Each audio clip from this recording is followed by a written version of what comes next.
పెళ్ళయ్యాక విడిపోవాలని అనుకున్నాను.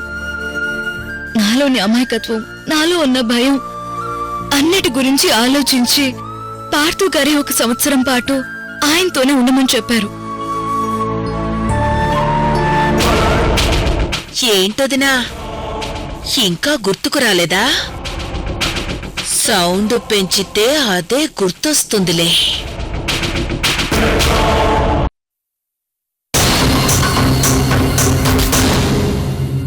పర్యావరణం గురించి నేనేం చెప్పగలనండి?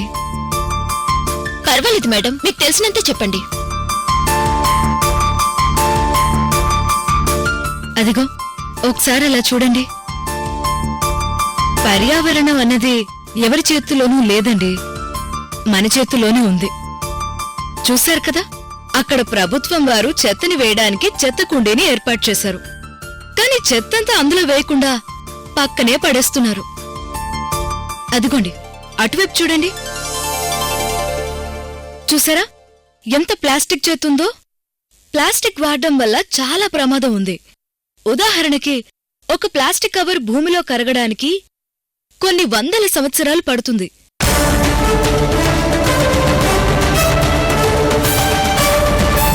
ఆ ప్లాస్టిక్ భూమిలో కలవకపోవడం వల్ల పర్యావరణానికి చాలా దెబ్బ. ప్రతి సంవత్సరం దాదాపు 65 లక్షల మెట్రిక్ టన్నుల ప్లాస్టిక్ ని మన దేశంలో వాడుతున్నారు.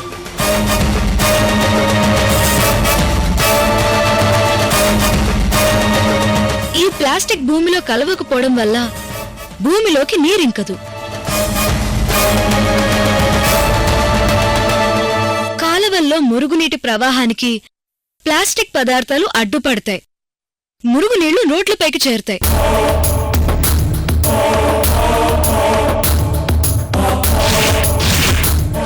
ఆ ప్లాస్టిక్ వాడకం వల్ల వచ్చే సమస్యల గురించి ప్రజలకి ఎంత చెప్పినా అర్థం కావట్లేదు.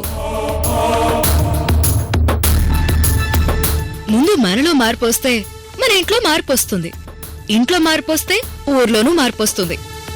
అదే ఊర్లో మార్పు వచ్చిందంటే దేశంలో మార్పు వస్తుంది.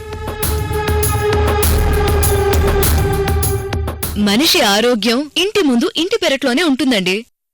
ఇంటి ముందు శుభ్రంగా ఉండడం, పెరట్లు చెట్లు నాటుకోవడం,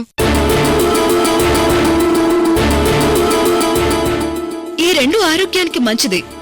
దేశంలో పర్యావరణానికి మంచిది. చివరిగా ఒక్క మాట, ప్రకృతి అనేది మనిషికున్న గొప్ప వరం. దాన్ని మనం ఎంత జాగ్రత్తగా కాపాడితే అంత జాగ్రత్తగా అది మనల్ని కాపాడుతుంది.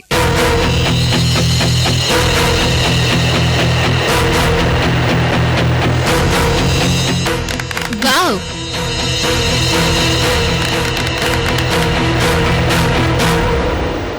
మాట్లాడడం రాదంటూనే ఎంత చక్కగా మాట్లాడారు మేడం.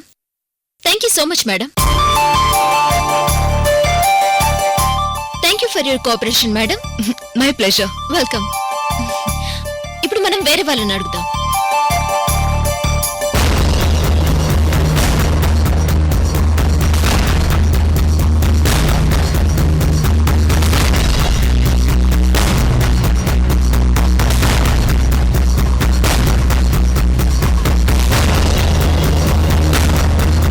బలరాం గారు, నేను అన్ని ఫైల్స్ సబ్మిట్ చేసి పెట్టాను. గ్రీన్లాండ్ నుండి వస్తున్న వాళ్ళకి మనకి దగ్గరలోనే స్టార్ హోటల్ చూసి రూమ్ కూడా బుక్ చేయమని చెప్పేశాను. సార్తో మీటింగ్ గురించి టైం చెప్తానని చెప్పాను. మీరవి చూసుకోండి. ఓకే సార్, మీరే అవన్నీ చూసుకోండి.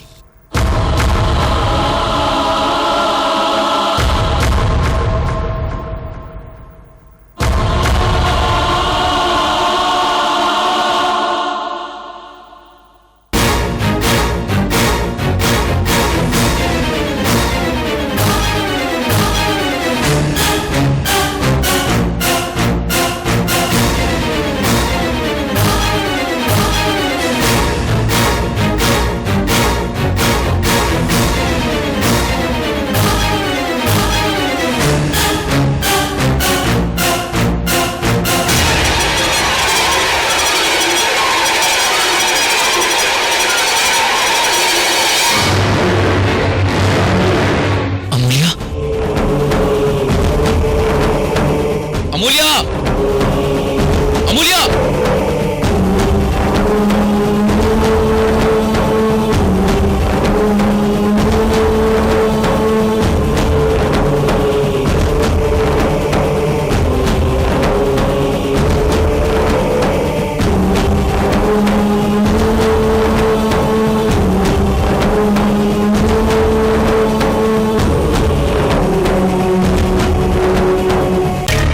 పార్థు గారు హాయ్ అండి. ఎంత పనిచేసావు అమూల్య. అక్కడ త్రివేంద్రంలో కనపడకుండా పోయి నిన్ను ఇక్కడ కనపడి మాయమైపోయి మళ్ళీ ఇప్పుడు కనపడ్డావు. నువ్విక్కడ కనబడ్డప్పటి నుంచి నేను ఇక్కడిక్కడే నీకోసం వెతుకుతూ తిరుగుతున్నాను తెలుసా.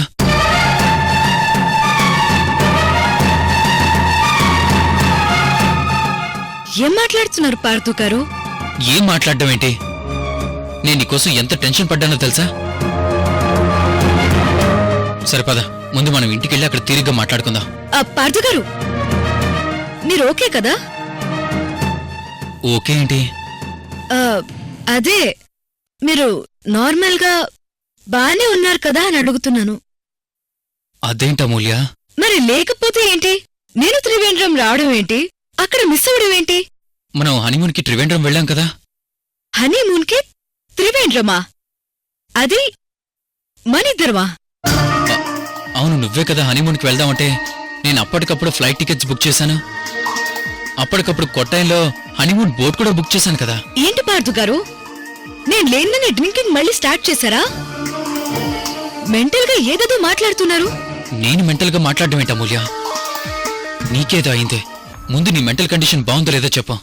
పార్థు గారు, నేను మీ ఇల్లు వదిలొచ్చి 2 నెలలైంది. నిన్న కాక మొన్న నేను మీతో హనీమూన్ కి రావడం ఏంటి? ఏంటమూల్య, నా మీద ఎంత కోపం ఉన్నా ఇంత పెద్ద అబద్ధం ఆడవేంటి? 2 నెలల నుంచి నువ్వు మా ఇంట్లోనే ఉన్నావు, మా మధ్యనే ఉన్నావు. 2 నెలలుగా నేను పార్థు గారింట్లో ఉండడం ఏంటి? పార్థు గారి మైండ్ ఏదో తేడాగా ఉంది. ముందు ఎలాగోలాగా పార్థు గారిని ఇక్కడి నుంచి పంపించేయాలి. సరే పార్థు గారు, మీరింటికి వెళ్ళండి, నేను వస్తాను. లేదు, నువ్వు నాతో పాటు ఇప్పుడు రావాలి. పార్థు గారేంటి ఇలా అయిపోయారు? మెంటల్ గా బాగా దెబ్బతిన్నట్టున్నారే. ఆలోచిస్తున్నావేంటి? పద ఇంటికెళ్దాం.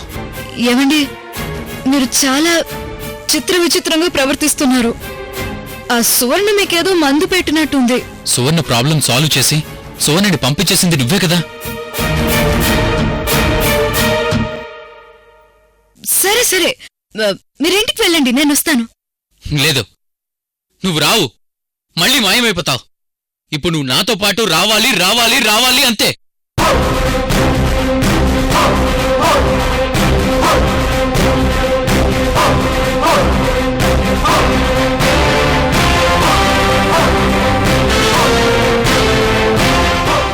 ఏంటి పార్థు గారు అరుస్తున్నారెందుకు? చూడండి, అందరూ మనల్ని ఎలా చూస్తున్నారు. ప్లీజ్ రోడ్డు మీద గొడవ చేయకండి, నేను వస్తాను, మీరు వెళ్ళండి.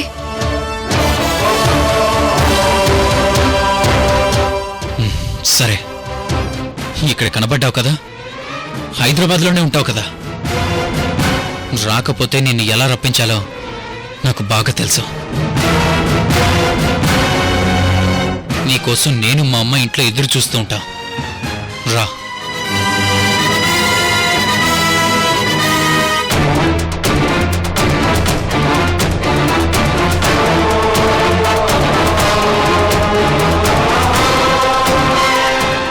ఈయనలో ఏదో తేడా వచ్చింది. అత్తయ్యగారికి చెప్పి ఎక్కడైనా ట్రీట్మెంట్ ఇప్పించమని చెప్పాలి.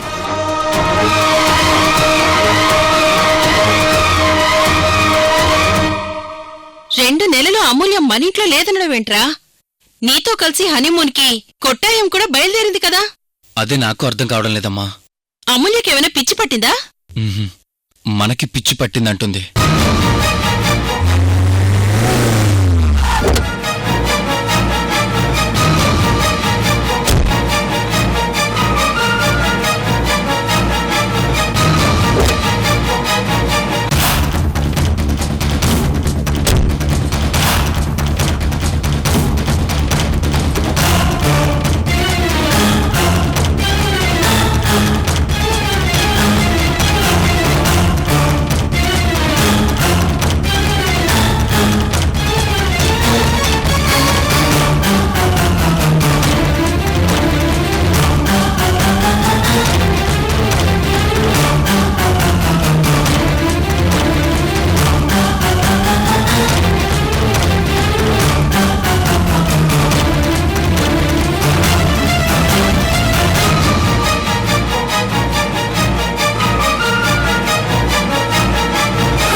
ఈ పోలీసులేంటమ్మా? చెప్తాను. ఇందాక మీ అబ్బాయి గారు నాకు కనిపించి రోడ్డు మీద ఏవేవో మాట్లాడారు. ఆయనకి ఏమైందో అని కంగారు పడ్డాను. అందుకే నాకు నేను కొన్ని నిరూపించుకోవడానికి వీళ్లతో వచ్చాను. ఏంటమూల్య, ఏం మాట్లాడుతున్నావు? నిరూపించుకోవడానికి రావడం ఏంటి? నువ్వు మాతో పాటే ఉన్నావు కదమ్మా. సువర్ణ, ఐశ్వర్య, త్రిపుర, నువ్వు అందరూ సరదాగా పోటీలు కూడా పడ్డారు కదమ్మా.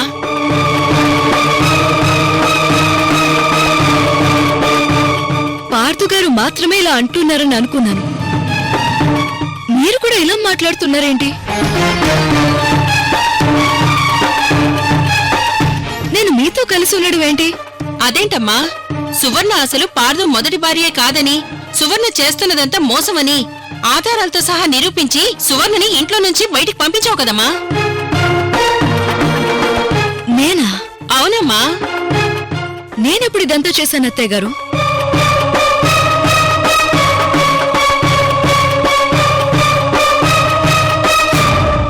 త్రిపుర, నువ్వు చెప్పు. అమూల్య 2 నెలలుగా మనతో పట్టలేదు. ఉంది. అయితే ఇప్పుడేమైంది? 2 నెలలుగా అమూల్య ఇక్కడ లేదని, ఇప్పుడే రావడమని అంటుంది. ఏంటమూల్య, నా తమ్ముణ్ణి పర్మనెంట్ గా వదిలించుకోవడానికి ఫైనల్ గా ఒక నిర్ణయానికి వచ్చావా? కొత్త నాటకం ప్లే చేస్తున్నావా, లేదంటే ఏదైనా కొత్త ప్లాన్ తో వచ్చావా? హలో, కాస్త మా మాట కూడా వింటారా? చెప్పండి. ఇదిగో చూడండి, మీరందరూ కూడాను ఈ మేడం గారిని గత 2 నెలలుగా ఈ ఇంట్లోనే ఉంటుందంటున్నారు. కానీ ఈ మేడం ఈ ఇంట్లో లేదు.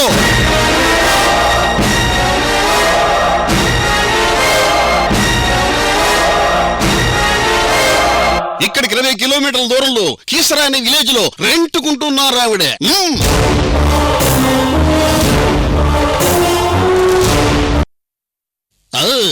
అక్కడికి 3 కిలోమీటర్ల దూరంలో ఉన్న ఒక ఆఫీసులో జాబ్ చేసుకుంటోంది.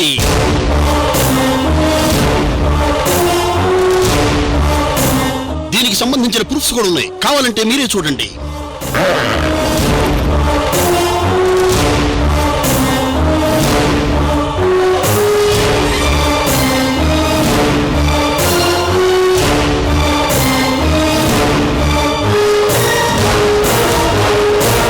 ఆవిడ గారు ఆఫీసులో పనిచేస్తున్న సీసీ ఫుటేజ్ చూడండి.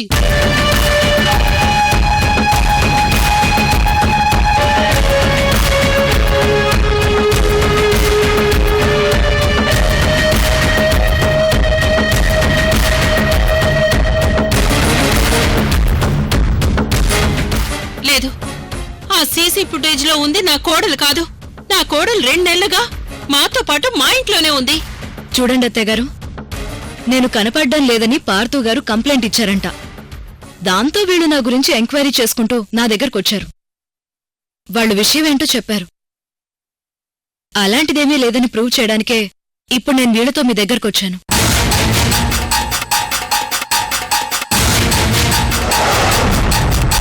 చూడండి పార్థు గారు, మీరు మీ మిస్సెస్ మిస్ అయిందని కేరళలో కంప్లైంట్ ఇచ్చారు. అలాగే ఇక్కడ కూడా కంప్లైంట్ ఇచ్చారు. అక్కడి పోలీసులు మాతో టచ్లో ఉన్నారు. ఈమెను చూస్తే ఇక్కడ ఉన్నారు.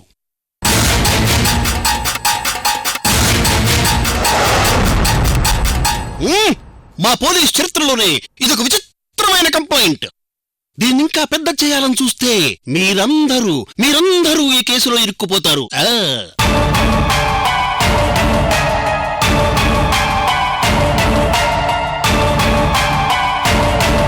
ఎందుకంటే మీరొక్కళ్లే కేరళ వెళ్లి అక్కడ మీ మిస్సెస్ తప్పిపోయిందని వ్యూహాత్మకంగా మీరే క్రియేట్ చేసి అక్కడ కంప్లైంట్ ఇచ్చారు. కానీ ఇది చీటింగ్ కేసు కింద వస్తుంది. ఇంకా మాట్లాడితే హెరాస్మెంట్ కేసు కూడా అవుతుంది. చూడ్డానికి మీది చాలా పెద్ద కుటుంబంలా ఉంది. మీలాంటి వాళ్ళు ఇలాంటివి చేయకూడదు.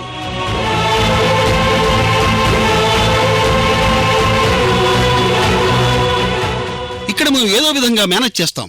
కేరళలో ఇచ్చిన కంప్లైంట్ విషయంలో మీరు మీ లీగల్ అడ్వైజర్ని పిలిపించుకుని ఆయనతో మాట్లాడి మీరు మీ ప్రాబ్లంని సాల్వ్ చేసుకోండి. అయ్యో మీరు కూడా ఏంటండి, మామూలు మిమ్మల్ని కూడా మేనేజ్ చేసిందా? ఏం మాట్లాడుతున్నారండి మీరు? ఒక విషయం చెప్పండి, కొంపదీసి మీ వైఫ్ను మర్డర్ చేయడానికి ప్లాన్ చేయలేదు కదా?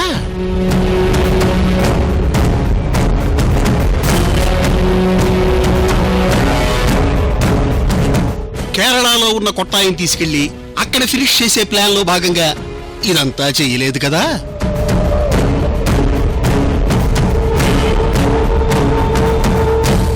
చూడండమ్మా, వీళ్లతో జాగ్రత్తగా ఉండండి. ఏ క్షణంలో ఏమైనా చేయొచ్చు వీళ్ళు. ఇక చాలా ఆపండి ఎస్ఐ గారు. ఆ? ఏం మాట్లాడుతున్నారండి మీరు? ఆయన గురించి మీకేం తెలుసని మీరు ఇలా మాట్లాడుతున్నారు?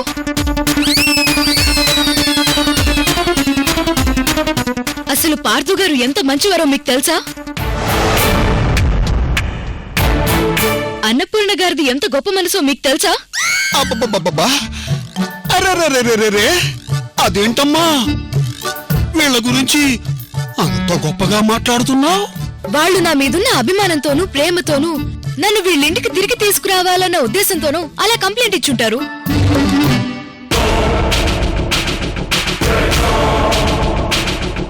అంతేకాని మీరు దాన్ని మీ ఇష్టం వచ్చినట్టు ఊహించుకుని వేరే ఏ కోణంలోనూ చూడకండి. ఓహో! నా విషయంలో నేనంటే వీళ్ళకి ఎంత గౌరవం, అలాగే వాళ్ళంటే కూడా నాకు అంతే గౌరవం. ఒక పని చేయండమ్మా, మీరు మీ ఆయన ఒక సైక్రియాటిస్ట్ కు చూపించుకోండి. లేకపోతే టోటల్ ఫ్యామిలీ అంతా చూపించుకోండి.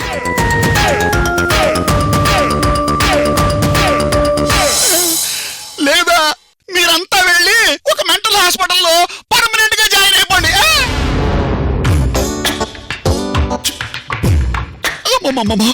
ఏం కేసు, ఏం కంప్లైంట్? అమ్మో, ఇటు వెళ్తున్నానండి, అటు కదా.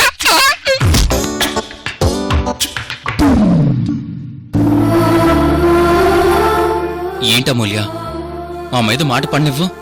ఎంతో గౌరవం ఉందంటావు, మళ్ళీ నువ్వే ఇక్కడ లేనని మమ్మల్ని అవమానిస్తావు. ఎందుకిలా మారిపోయావు అమూల్య? నా తమ్ముడు నీకు ఏం లోటు చేశాడని నువ్వు ఇలా మాట్లాడుతున్నావు? మమ్మల్ని అందరినీ కాదని మా అమ్మ నిన్ను నెత్తిన ఎక్కించుకున్నందుకు మా అమ్మకి ఎందుకు చుక్కలు చూపిస్తున్నావు? అమ్మా అమూల్య, నీ విషయంలో మేమేమైనా తప్పు చేసుంటే నేను నీకు సారీ చెప్తున్నాను. అంతేకాని నువ్విలా మాట్లాడకమ్మా అమూల్య. మీరు ఈ రోజు కాకపోతే రేపైనా ఒకటిగా ఉంటారని నమ్మకంగా ఉన్నాను. నువ్వే ఇంట్లో ఉంటే ఆనందం తాండవిస్తుందనుకున్నాను. మాతో పిండి పట్టించి పూలతో పూజ చేయించి బాణాలేసి నవ్వులు పూయించి ఇంతలోనే నువ్వు ఇంట్లో లేవని పోలీసులతో సహా ప్రూవ్ చేయడానికి రావడమేంటి?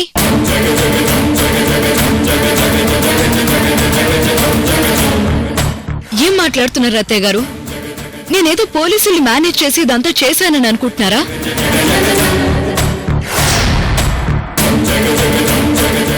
వాళ్ళేవీ నాకు బంధువులు కారు.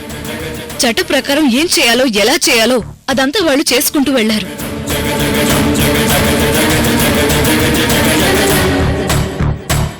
ఏదైనా వాస్తవం తెలుసుకునే వాళ్ళు మాట్లాడతారు. మీరు ఆ రోజు మా ఇంటికొచ్చి నేను తిరిగి ఇంటికి రాకపోతే నిరాహార దీక్ష చేస్తా అన్నారు.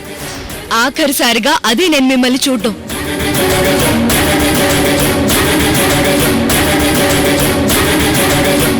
మళ్ళీ ఇప్పుడే చూస్తున్నాను. అబ్బబ్బబ్బబ్బా, చాలా బాగుంది, చాలా చాలా బాగుంది. చాలా ఈజీగా పెద్ద పెద్ద అబద్ధాలు ఆడేస్తున్నావు.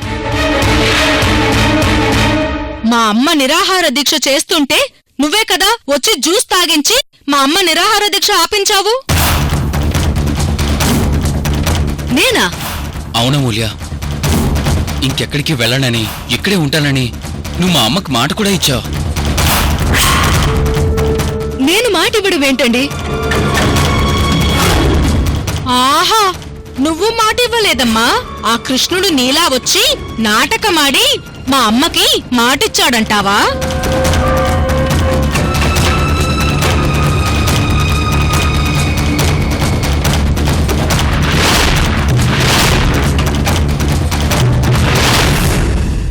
చూడమూల్య, ఇక్కడ నా కొడుకు జీవితం చాలా డైలమాలో ఉంది.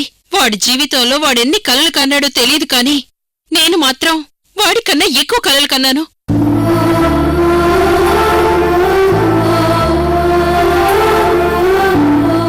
నువ్వు ఇంటి కోడలిగా వచ్చాక ఆ కలలు రెట్టింపయ్యాయి.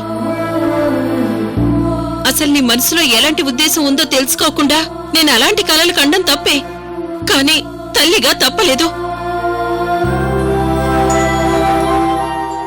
ఇప్పటికే వీడి విషయంలో ఎంతో టైం వేస్ట్ అయింది. ఇప్పటికైనా చెప్పు, నువ్వు పార్థుతో కాపురం చేయడం ఇష్టం లేకే కదా నువ్విదంతా చేస్తున్నావు? చూడండి అత్తయ్యగారు, మాది అగ్రిమెంట్ మ్యారేజ్. మీరు మా విషయంలో చాలా ఎక్కువగా ఊహించుకుంటున్నారు. పార్థు గారి మీద నాకెలాంటి అభిప్రాయం లేదు. అలా ఎలా అనగలుగుతున్నావు అమూల్య? ఎలాంటి అభిప్రాయం లేకుండానే నువ్వు నాకు ఐ లవ్ యూ చెప్పావా?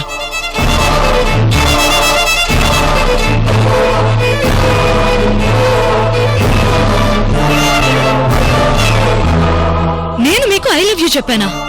అవును, నువ్వు నాకు ఐ లవ్ యూ చెప్పావు. అమూల్య, అమూల్య,